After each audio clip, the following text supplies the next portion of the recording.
In this video, I'm about to show you how to check withdrawal history on 888stars. Like and subscribe to the channel for more important videos like this.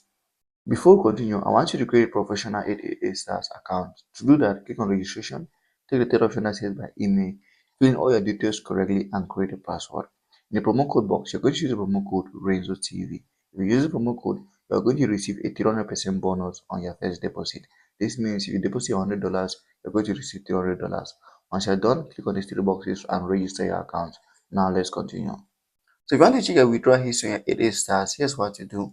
You go over to your menu here, click on the settings button and take the option that says withdraw from account. In the option that says from withdraw to account, there is this option that says withdrawal request.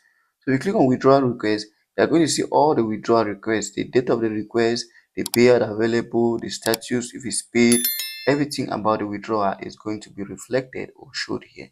And that's how to check withdrawal history.